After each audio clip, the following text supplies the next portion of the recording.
The sun hung low over the marble steps of the federal courthouse in downtown Atlanta, casting long shadows that stretched like accusations across the crowded sidewalk.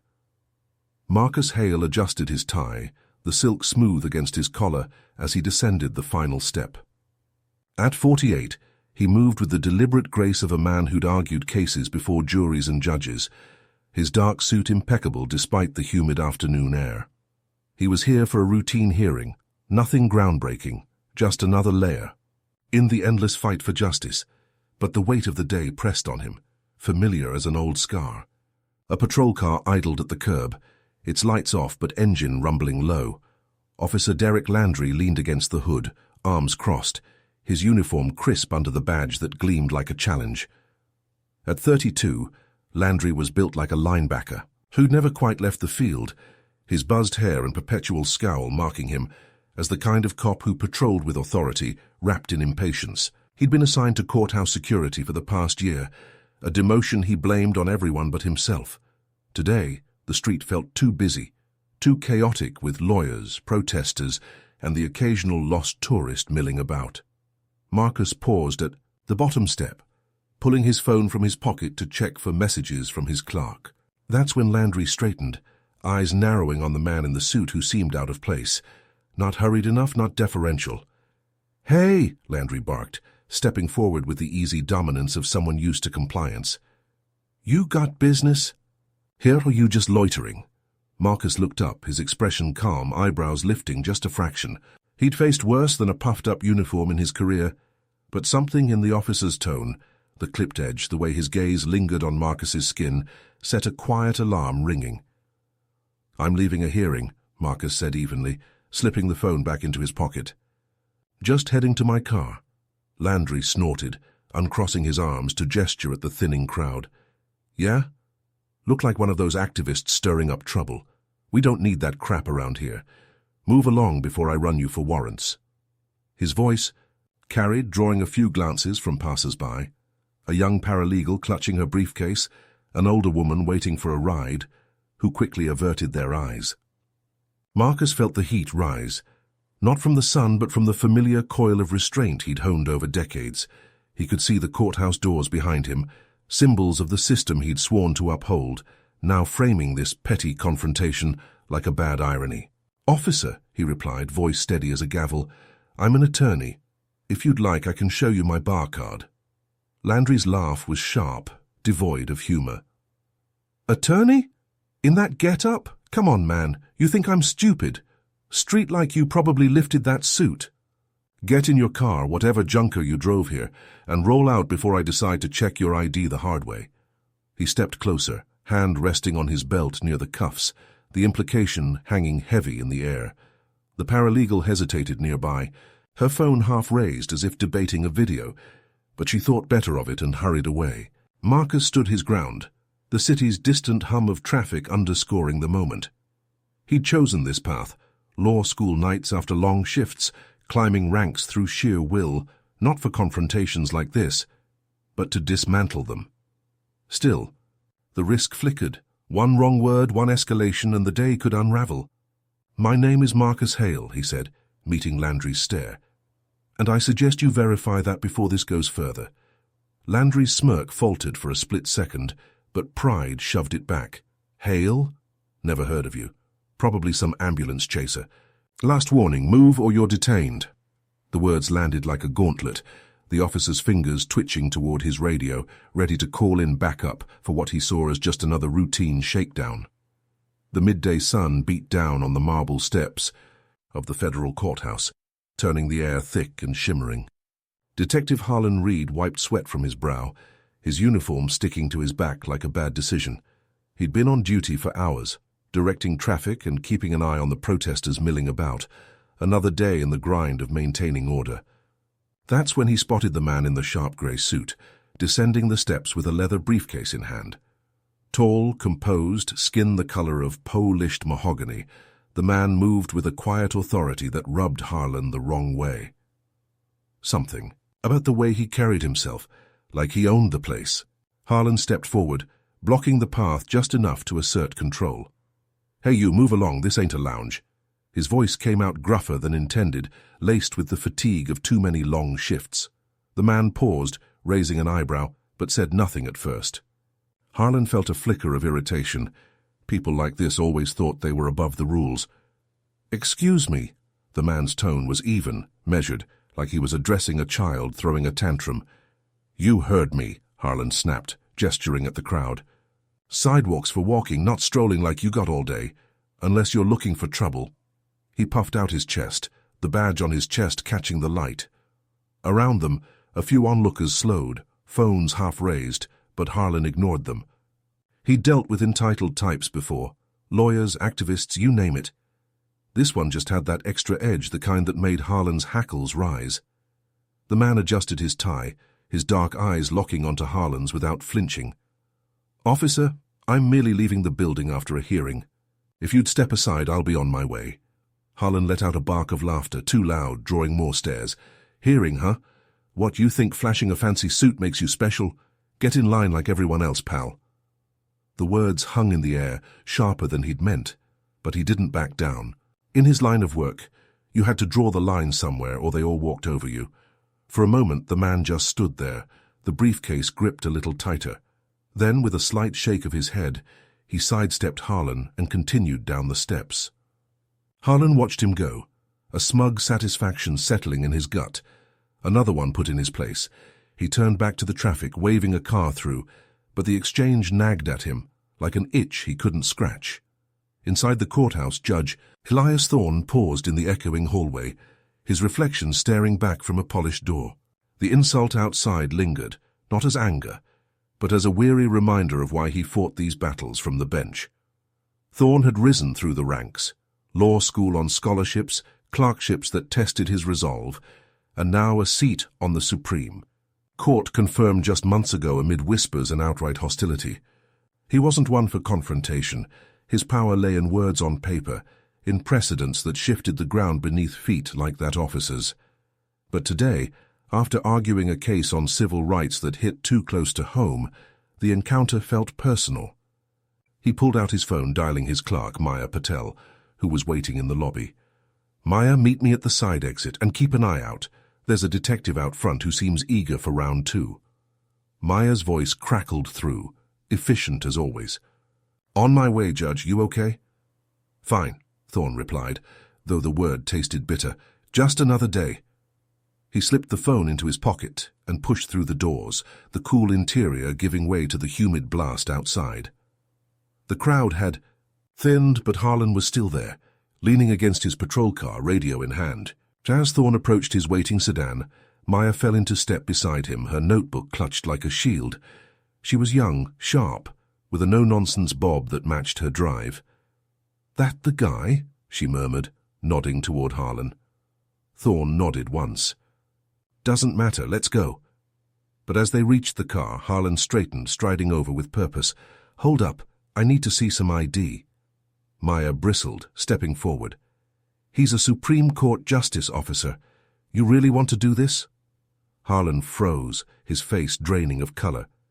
The radio slipped from his fingers, clattering to the pavement. "What?" Thorne turned, meeting the man's eyes again. This time there was no evasion, just the weight of realization crashing down. Harlan's mouth opened, closed, then opened again, but no words came. The air between them thickened, charged with the unspoken truth. One rash moment, and the ground had shifted irreparably. Thorne didn't gloat. He simply nodded to the driver and slid into the car, the door closing with a soft thud. As the sedan pulled away, he caught Harlan's gaze in the side mirror. Trembling, diminished, a man suddenly aware of the power he'd brushed against so carelessly. Maya let out a slow breath beside him. That was something. "Indeed," Thorne said, staring out at the receding courthouse. The adventure of justice was rarely clean, but moments like this reminded him why he endured. Still, the cost, the fracture left behind, would echo long after the engine faded. Detective Harlan gripped the edge of his desk, the precinct's fluorescent lights buzzing like angry hornets overhead. He'd replayed the video a dozen times since the courthouse fiasco, each frame etching deeper into his gut. There was Judge Ellis, calm, unyielding, flanked by those two federal agents, their badges glinting like accusations. Harlan's own words echoed in his skull. "Back off, pal. This ain't your circus, stupid, reckless." And now the chief was breathing down his neck, demanding a full report by morning. He pushed back from the desk, the chair scraping against the linoleum floor. The bullpen was emptying out, officers shuffling papers and muttering about overtime. Harlan needed air, needed to think. Grabbing his coat, he headed for the side exit, the one that led to the alley where the dumpsters overflowed with yesterday's regrets. But as he stepped into the chill night, a shadow detached from the wall. Not a vagrant this time, too poised, too deliberate. "Detective Harlan?" The voice was low, measured, like a gavel about to fall. Harlan's hand instinctively went to his holster. "Who the hell are you?" The man stepped into the pool of light from a flickering street lamp. Mid-40s, sharp suit, skin the color of polished mahogany. No badge, but the way he carried himself screamed authority. "Agent Reyes, FBI. We need to talk about Judge Ellis." Harlan's pulse quickened. The feds, already. He forced a nod, leaning against the brick wall to steady himself. "Yeah? What's a suit like you want with a beat cop like me?" Reyes didn't smile. "You crossed a line today. Insulted a man who spent his life upholding the law you swore to protect. But it's not just about the words. It's the timing. Judge Ellis is hearing a case tomorrow that could dismantle half the operations we track in this city. Corruption, trafficking, you name it. Your little outburst, it's on every news feed, and it's got people talking who shouldn't be." Harlan swallowed hard, the alley's damp air turning sour in his throat. He'd figured it was bad, but this? A supreme. Court justice tangled in some web that reached into his precinct. "I didn't know who he was. Thought he was just some lawyer stirring trouble." "Excuses don't rewrite the tape," Reyes said, pulling out a slim tablet. He tapped the screen, and there it was again. Harlan's red face, the judge's steady gaze. "The judge isn't pressing charges. Not yet. But if this blows back on the case, lives are on the line, informants, families, you get that, right?" Harlan nodded, his mind racing. He'd always prided himself on being the tough guy, the one who kept the streets clean without apology. But now, staring at Reyes's unflinching eyes, he felt the weight of it all, the badge, the city, the man he'd humiliated. "What do you want from me? An apology? I'll write the damn letter." Reyes pocketed the tablet. "More than that. We need eyes inside. The courthouse detail tomorrow. You're on it, aren't you? Keep them off the judge. Watch for tails, anything that smells like interference. Do it right, and maybe this doesn't end your career." The alley seemed to close in, the distant wail of sirens underscoring the stakes. Harlan straightened, a flicker of resolve cutting through the shame. "Fine, but if I'm in, I want the full picture. No more surprises." Reyes paused, then extended a hand. "Deal. Meet me at the courthouse at dawn. And detective, learn to look before you leap." As Reyes vanished into the shadows, Harlan lingered, the cold seeping through his coat. For the first time in years, the job felt bigger than him, bigger than one bad call. He turned back toward the precinct, steps heavier, but purposeful. Tomorrow he'd make it right, or at least try.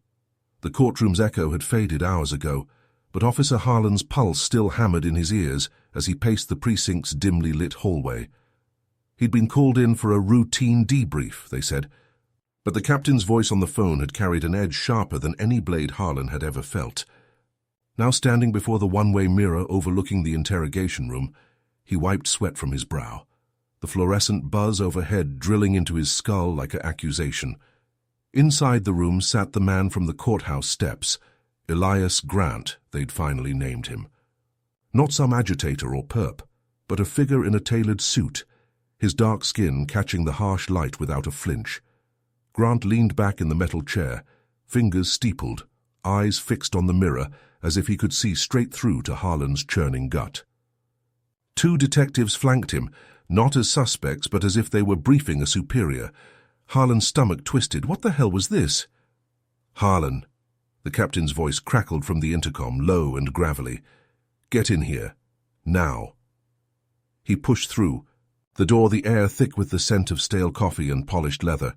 Grant didn't look up at first, just nodded to the detectives, who excused themselves with murmurs. The door clicked shut, leaving Harlan alone with the man he'd dismissed as just another face in the crowd. "You remember me, officer?" Grant's voice was even, measured, like a judge weighing evidence. Harlan swallowed hard, his uniform suddenly too tight. "Yeah, the steps, you were blocking the way." Grant's lips curved, not quite a smile. "Blocking. That's one way to put it. I was heading to a hearing. Important one." Harlan shifted, boots scuffing the linoleum. The room felt smaller, the walls pressing in. He'd replayed the moment 100 times since the video went viral, his barked orders, the racial slur slipping out like venom, the crowd's gasp. He'd justified it in his head. Crowd control, nothing personal. But now, with Grant's calm gaze pinning him, those excuses curdled. "Sit down," Grant said, gesturing to the chair opposite.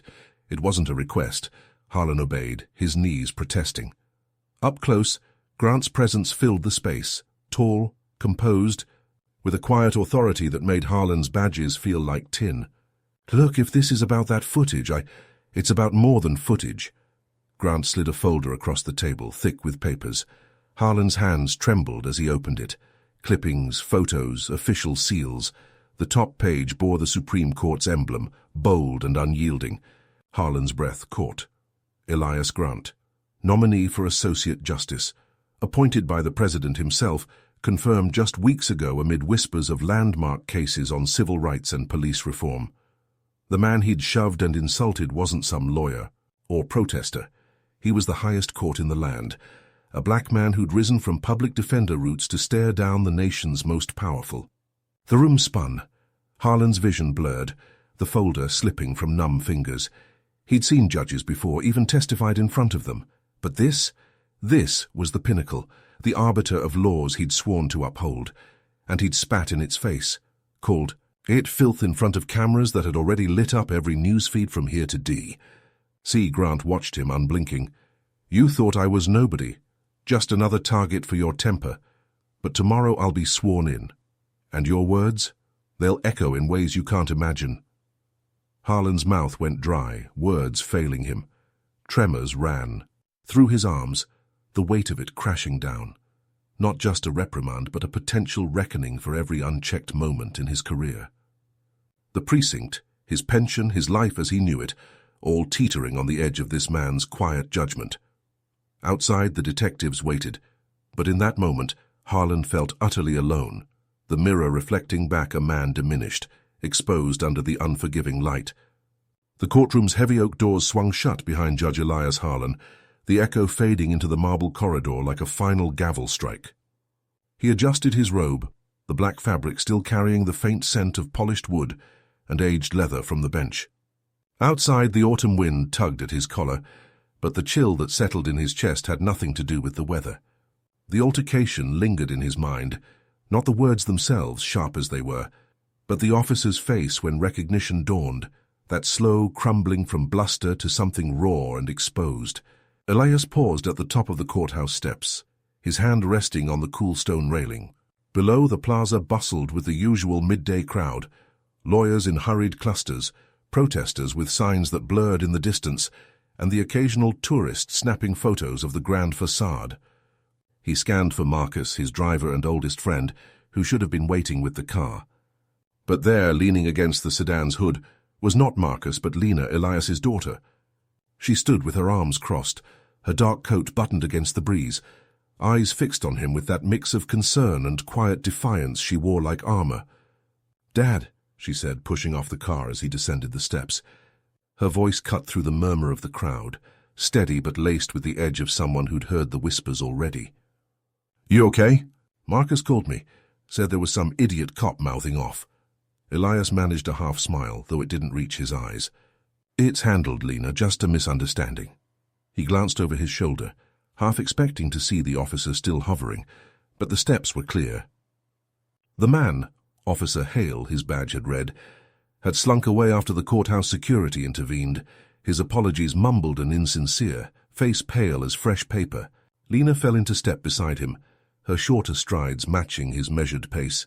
"Misunderstanding, come on." Marcus said the guy called you everything but a child of God before he figured out who you were. She shook her head, her braided hair swaying. And even then it was like he'd seen a ghost.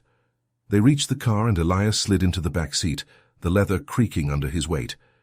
Lena took the wheel this time, a habit from when she was younger, and insisted on driving him after long hearings, as if she could shield him from the world's sharper edges. The engine hummed to life, and they pulled away from the curb, the courthouse shrinking in the rearview mirror. For a moment, silence filled the car, broken only by the rhythmic swish of tires on wet pavement. Elias watched the city unfold, brownstones giving way to the river's grey expanse, leaves skittering across sidewalks like fleeting thoughts. He'd faced worse than a bigoted remark, the anonymous threats during his confirmation hearings, the courtroom stares that dared him to falter. But this felt different, closer to the bone, a reminder that the robe offered no true invisibility. Lena broke the quiet first, her eyes on the road. You should have seen Marcus's face when he told me. He wanted to go back and deck the guy. She chuckled, but it was thin, forced. I told him you'd handle it your way. Always do. Elias leaned back, fingers drumming lightly on his knee. My way isn't always the satisfying one. He thought of Hale's trembling hands, the way the officer had backed away after a bystander shouted Elias's name, piecing together the truth from a news clipping or a half-remembered face. The insult had been reflexive, born of assumption. Elias in his plain coat, waiting alone, just another figure in the crowd. Then the revelation, and the man's world tilting. But it's the right one, Lena pressed, merging onto the bridge. The river below churned, dark and restless. You don't lower yourself. Remember what you told me after that case with the wrongful conviction. Justice isn't about the win, it's about the stand. He nodded, though the words felt heavier now, tested in the afternoon light. The car crossed into their neighborhood, the streets narrowing, trees arching overhead like old guardians. Home loomed ahead, a modest brick house with a porch light that Lena always left on even in daylight. As they pulled into the driveway, Elias placed a hand on her shoulder. Thanks for coming. Marcus probably needed the break. He stepped out, the air crisp with the promise of rain. Inside, the house welcomed him with familiar warmth. The tick of the grandfather clock, the faint aroma of Lena's chamomile tea steeping in the kitchen. That evening, as rain pattered against the windows, Elias sat at his desk, the day's robe folded away. A knock came, soft, hesitant. Lena entered with 2 mugs, setting one before him. Heard from the chief yet? About the cop? Elias sipped the tea, its bitterness grounding him. A formal apology's coming. Suspension, maybe, but it'll fade. He met her gaze, seeing the worry lines that mirrored his own. The real work's what comes after. For him, for all of them. She sat across from him, cradling her mug. And for us? He smiled then, genuine this time. We keep going. That's the stand. Outside, the rain fell harder, washing the streets clean, but Elias knew some stains lingered, etched deeper than water could reach. Yet in the quiet room, with his daughter near, the weight felt